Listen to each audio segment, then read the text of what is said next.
Hello दोस्तों, मेरे YouTube channel the कंसेप्टम 10th क्लासेस में आप लोगों का स्वागत है। मैं हाजिर हूं आपके सामने नंबर सिस्टम का दूसरा लेक्चर लेकर के। आप देख रहे हैं बहुत सारे नंबर्स लिखा हुआ है।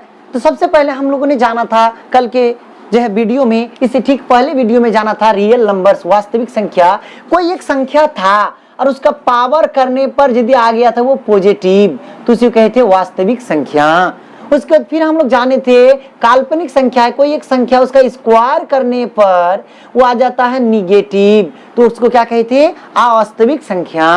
उसके बाद हम लोग जाने थे क्या चीज, रेशनल नंबर, कोई संख्या p बट्टे q के रूप में हो, यानी परिमेय संख्या हम लोग जाने थे, तो उसको क्या कहे थे p बट्टे q के रूप का है, यानी उसमें रूट वगैरह नहीं है, तो उसको हम लोग बोले थे परिमेय संख्या। जहां पर बोले थे नीचे कभी जीरो नहीं आना चाहिए, q का मान जीरो नहीं होना चाहिए। उसके बाद हम लोग जाने थे इरेशनल नंबर, वो परिमेय संख्या कि उसको p बाई q के रूप में नहीं लिख सकते हैं, तो उसको हम लोग कहे थे अपरिमेय संख्या। उसके बाद हम लोग जाने थे इंटीजर्स। इंटीजर्स मतलब पूर्णांक, पूर्णांक के मतलब होता है पूरा पूरा अंक, पूरा पूरा अंक होना चाहिए। 1 2 3 0 -1 -2 72 75 78, पूरा पूरा अंक होना चाहिए। उसको आप इस डाटा सब समझ सकते हैं। यहाँ पर आपको हम एग्जाम्पल आपके सामने रख रहे हैं, 0 1 2 3 4 जाते रहेगा, -1 -2 -3 इधर भी आते रहेगा। ये जितने भी देख रहे हैं आप लोग पूरा पूरा अंक लिखा हुआ है, इसमें कहीं कोई दशमलव वाला संख्या नहीं है, कहीं बट्टे वाला फ्रैक्शन नंबर नहीं है, तो पूरा पूरा अंक को ही हम लोग कहते हैं इंटीजर्स। अब इंटीजर्स दो तरह का, पॉजिटिव इंटीजर्स और निगेटिव इंटीजर्स। पॉजिटिव इंटीजर्स किसको कहेंगे, इंटीजर्स को आई से दिखाते हैं। पॉजिटिव इंटीजर्स बोले तो 1 2 3 4 ये सब पॉजिटिव इंटीजर्स है, इंटीजर्स है, तो इसको हम लोग दिखाएंगे से आई प्लस से। और -1 -2 ये सब निगेटिव इंटीजर्स है, तो इसको दिखाएंगे आई माइनस से। निगेटिव नंबर्स अलग चीज है और निगेटिव इंटीजर्स अलग चीज है। जैसे निगेटिव नंबर 0.5 -0.5 ये निगेटिव नंबर है, ऋणात्मक संख्या, माइनस वाला संख्या है, लेकिन ये ऋणात्मक इंटीजर्स पूर्णांक नहीं है। -1 बोलेगा तो ऋणात्मक पूर्णांक भी है, ऋणात्मक संख्या भी है। पूर्णांक के मतलब पूरा पूरा अंक, और माइनस लगा देंगे तो ऋणात्मक पूर्णांक, और प्लस लगा देंगे तो धनात्मक पूर्णांक। और एक जीरो एक ऐसा पूर्णांक है जो ना वो ऋणात्मक है और ना ही वो धनात्मक है। क्यों? क्योंकि आपके पास यदि 0 रुपया है, मतलब ना आपके पास 1 टका कर्जा है, ना ही आपके पास 1 रुपया का धन है, कुछ नहीं है। इसलिए 0 को आप वो ऋणात्मक संख्या भी कहोगे और 0 को वो धनात्मक संख्या भी कहोगे। इतना जान गए थे हम लोग। आज आते हैं हम लोग 9 नंबर से। भाई मेरे 9 नंबर आप देख रहे हैं लिखा हुआ है प्राकृतिक संख्या।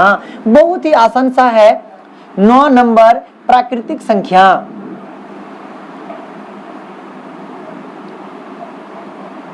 बोले तो नेचुरल नंबर्स।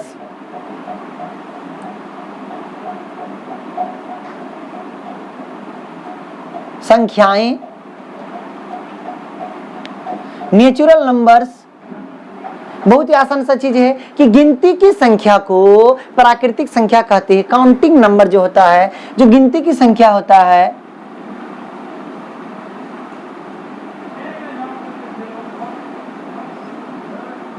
गिनती की संख्या को प्राकृतिक संख्या कहते हैं। उदाहरण के तौर पर आप देख लेंगे क्या, 1 2 3 4 5 6 7 8, कहां तक जाएंगे किसी अता पता नहीं है। बहुत ही आसान सा चीज है कि गिनती की संख्या को प्राकृतिक संख्या कहते हैं। बड़ी बात नहीं है, और ज्यादा इसमें बोलने के समय भी बर्बाद मत क्या कीजिए आप लोग। उसके 10 नंबर में आप देख रहे हैं कि लिखा हुआ होल नंबर, तो बोले तो पूर्ण संख्या।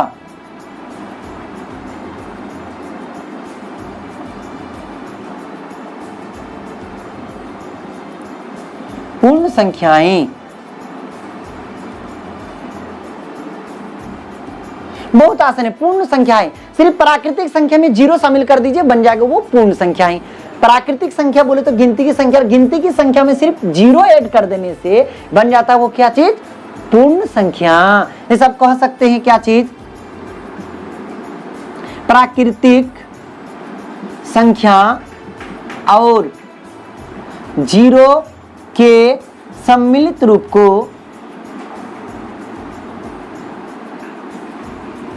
सम्मिलित रूप को पूर्ण संख्या कहते हैं।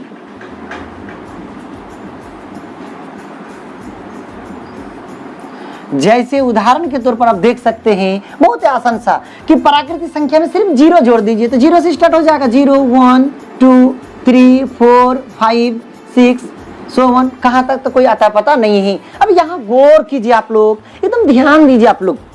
मैं एक बात बताने वाला हूँ, आपको कहेगा क्या सभी पूर्ण संख्याएं जो होती है वो प्राकृतिक संख्या होती है? जरा सोचिए, घबराइए नहीं। देखिए, सभी पूर्ण संख्या को प्राकृतिक संख्या नहीं कह सकते। क्यों?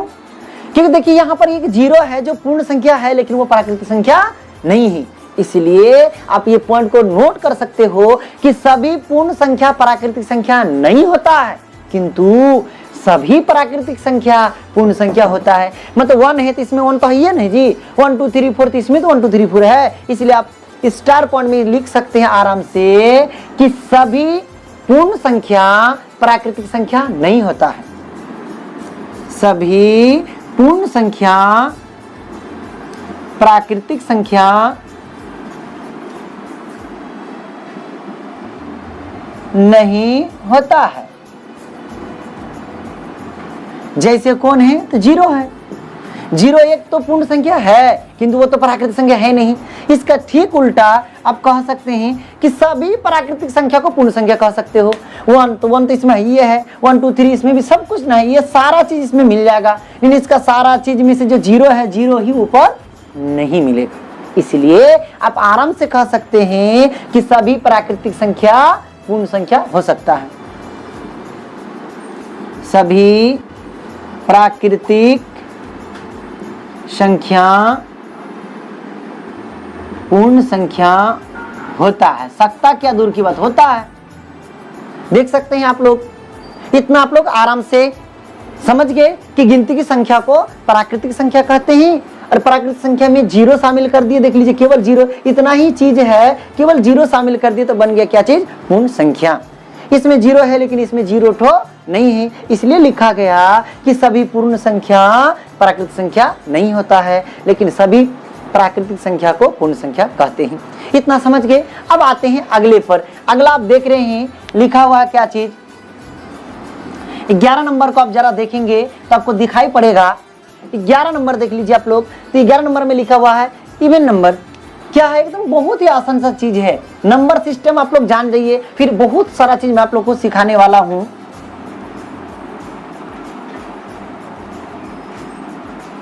सम संख्याएं,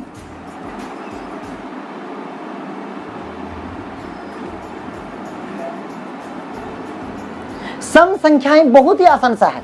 जो संख्या 2 से पूरा पूरा भाग लग जाए, बहुत ही आसान सा है कि जो संख्या 2 से पूरा पूरा भाग लग जाए उसे सम संख्या कहते हैं।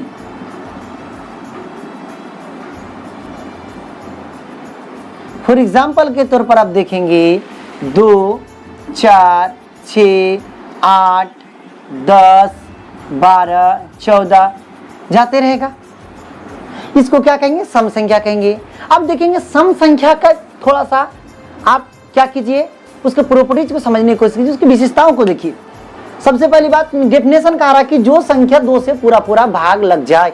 क्या 2 से भाग लग जाएगा एक बार में, 4 2 से भाग लग जाएगा 2 बार में, 6 3 बार में, 8 4 बार में, 10 5 बार में, 20 10 बार में, 30 15 बार में। जो संख्या 2 से पूरा पूरा भाग लग जाए उसको क्या कहेंगे? सम संख्या कहेंगे। अब एक बात आती है कि लगातार 2 सम संख्या के बीच का अंतर 2 होता है। देख लीजिए 2 से 4 2 बढ़े हैं, 4 से 6 2 बढ़े हैं, 6 से 8 2 बढ़े हैं ना। इसलिए आप कह सकते हैं उसके प्रॉपर्टीज में कि 2 क्रमागत, क्रमागत मतलब लगातार, क्रमागत सम संख्या का अंतर हमेशा 2 होता है। एक बात ये जान गए आप लोग। उसके बाद आप एक बात फिर से बताएंगे कि सम संख्या के लास्ट में क्या क्या आएगा जो सम संख्या होगा। ये तो छोटा छोटा संख्या है, बड़ी बड़ी संख्या आ जाएगा 17928431। अब बोले ये सम है कि विषम है, तो लास्ट वाला डिजिट देख करके पता करेंगे। लास्ट में एक आ गया तो एक आपका है विषम संख्या, उसको आप लोग सम संख्या नहीं कह सकते हैं, मतलब ये सम संख्या नहीं है, क्या है, विषम संख्या है। या तो 8। तो आप देख रहे हैं कि दो क्रमागत सम संख्या का अंतर हमेशा हमेशा 2 होगा। कैसे, तो 2 से 4 2 बढ़े, 4 से 6 2 बढ़े, 8 से 10 2 बढ़ रहे हैं ना। उसके बाद दूसरा प्रॉपर्टीज में आ जाएंगे इसका कि सम संख्या का इकाई अंक, बोले तो सबसे दाएं तरफ से जब इकाई दहाई पढ़ते हैं तो पहला अंक क्या आता है, सम संख्या का इकाई अंक या तो आएगा 2, या तो आएगा 4, या तो आएगा 6, या फिर 8, या फिर आएगा 0। सम संख्या का इकाई अंक 0 या फिर 2, या 0 को पहले ही कर लेंगे, 0 2 4 6 8 होता है। इसमें से कोई भी एक डिजिट लास्ट में आ जाता है तो उसको हम लोग क्या कह देंगे, सम संख्या। इसके ठीक उल्टा अब हम लोग पढ़ने वाले हैं क्या चीज, अगला देखेंगे 12 नंबर में लिखा हुआ है ओड नंबर, बोले तो विषम संख्या। एकदम इत्मीनान से समझने का हम लोग प्रयास करते हैं कि विषम संख्या की है क्या चीज।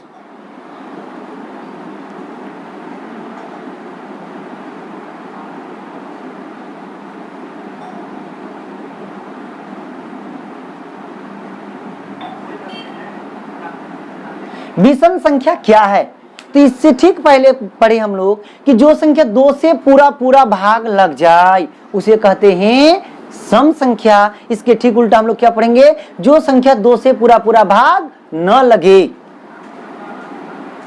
जो संख्या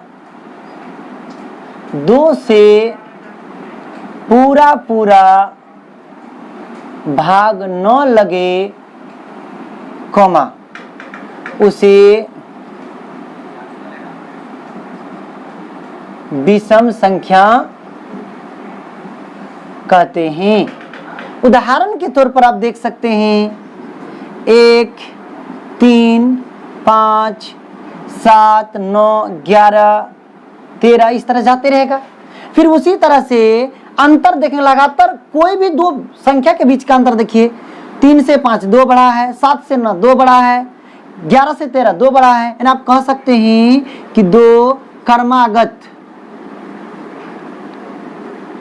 विषम संख्या का अंतर हमेशा 2 होता है। अब इसका इकाई अंक क्या होगा, जिस सम संख्या में पढ़े थे 0 2 4 6 8, उस तरह से हम विषम संख्या को पढ़ेंगे कि विषम संख्या का इकाई अंक, विषम संख्या का इकाई अंक या तो 1 3 5 7 या फिर 9 होता है। जैसे उदाहरण देखिए, 1 आ गया लास्ट में तो ये कैसा संख्या है, विषम संख्या है। इतना जब जान गए तो उसके बाद अगला हम लोग जानने का क्या करते हैं, कुछ नहीं है, 2 से पूरा पूरा भाग लग जाए सम संख्या, भाग ना लगे विषम संख्या, दोनों तो बड़ी बात नहीं है। अब आते हैं अगला नंबर पर, क्या लिखा हुआ है, कंपोजिट नंबर। अब कंपोजिट नंबर बोले तो भाज्य संख्या या यौगिक संख्या, एकदम तुरंत हम लोग जानने का प्रयास करते हैं, देखेंगे तुरंत देखेंगे आप लोग क्या लिखा हुआ है, क्या नंबर लिखा हुआ है, 13 नंबर आप लोग देख रहे हैं लिखा हुआ कंपोजिट नंबर।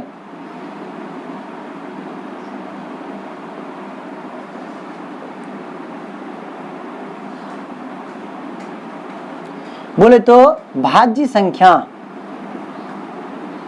या फिर उसको कह सकते हैं यौगिक संख्या।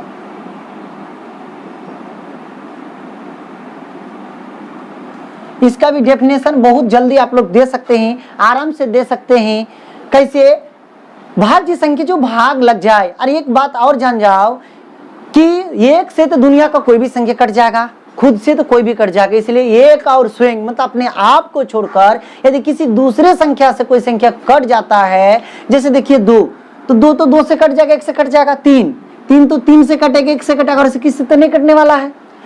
उसका देख लेंगे 4 तो 4 से कट जाएगा, 1 से कट जाएगा, और किससे कटता है क्या, 2 से कट जाएगा 4। इसके मतलब 4 क्या है? भाज्य संख्या है। 4 को आप आराम से भाज्य संख्या कह सकते हैं। भाज्य संख्या के मतलब जो एक और अपने आप को छोड़कर किसी भी दूसरे संख्या से कट जाए भाज्य संख्या कहलाता है। एक और स्वयं को छोड़कर या अपने आप को छोड़कर, स्वयं को छोड़कर यदि कोई संख्या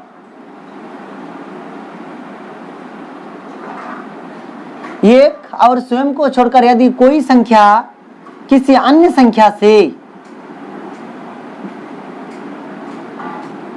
विभाजित हो जाए या भाग लग जाए, विभाजित हो जाए मतलब पूरा कोमा, उसे क्या कहते हैं? भाज्य संख्या कहते हैं। उदाहरण के तौर पर तुरंत देख लेंगे, जैसे 4 कट जाएगा, 6 कट जाएगा 3 से, 4 2 से कट जाएगा, 8 2 से कटेगा, 9 3 से कट जाएगा, 10 5 से कट जाएगा, 12 2 6 से कट जाएगा, 4 से कट जाएगा, 3 से कट जाएगा, 14 7 से कटेगा, 2 से कटेगा, 15 3 से कटेगा, 5 से कटेगा, 16 कट जाएगा। इस तरह से आप आगे जा सकते हैं। यानी जो संख्या किससे एक और अपने आप को छोड़कर किसी भी अन्य संख्या से कट जाए, भाज्य संख्या, नहीं कटे अभाज्य संख्या। 14 नंबर पर आ जाएं तो 14 नंबर पर आपको मिलने वाला है क्या चीज? इसका ठीक उल्टा आप देख रहे लिखा हुआ है प्राइम नंबर, बोले तो अभाज्य संख्या।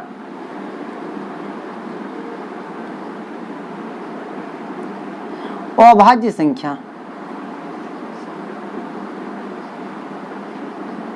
आप खुद से डेफिनेशन लिख लेंगे, वही डेफिनेशन को यहां पर उतारना है कि एक और स्वयं को छोड़कर यदि कोई संख्या किसी अन्य संख्या से विभाजित ना हो, सिर्फ ना हो लगा दीजिएगा, उसे क्या कहेंगे हम लोग? अभाज्य संख्या कहते हैं। सिर्फ मैं एक एग्जांपल समझा देता हूं, डेफिनेशन आप देख सकते हैं, वही लिखा हुआ है, खाली विभाजित ना हो लगा देंगे।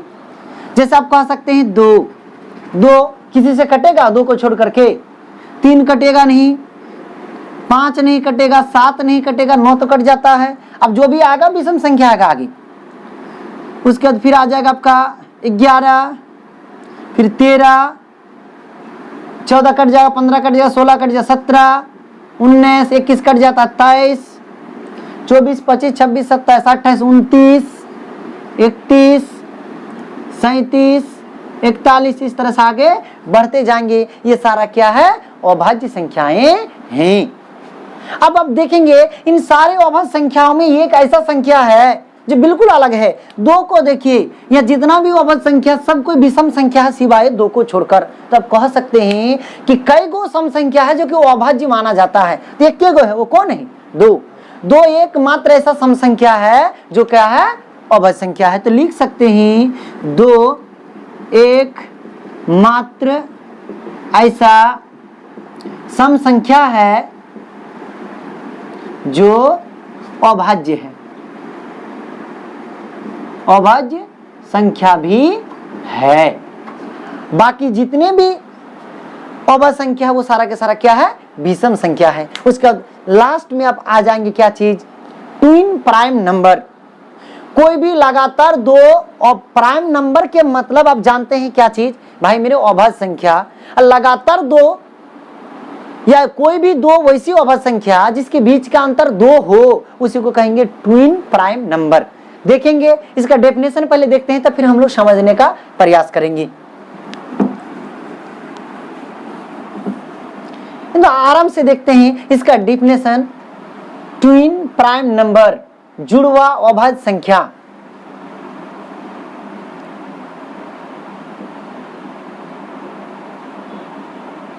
प्राइम नंबर जुड़वा अभाज्य संख्या।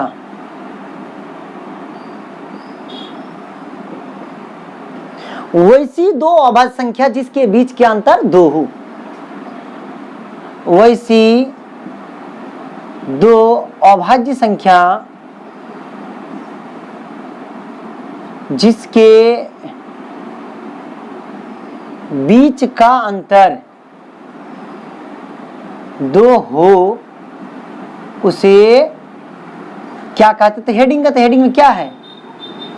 जुड़वा अभाज्य संख्या कहते हैं। बहुत ही, जैसे आप देख सकते हैं 3 और 5, तो 3 और 5 को देख रहे हैं तो इसके बीच का अंतर 2 है। फिर 5 और 7, इसके भी बीच का अंतर 2 है। फिर 7 और 11 तो नहीं होगा, बीच का अंतर 4 हो जाएगा। 11 13, बीच का अंतर कितना? 2 है।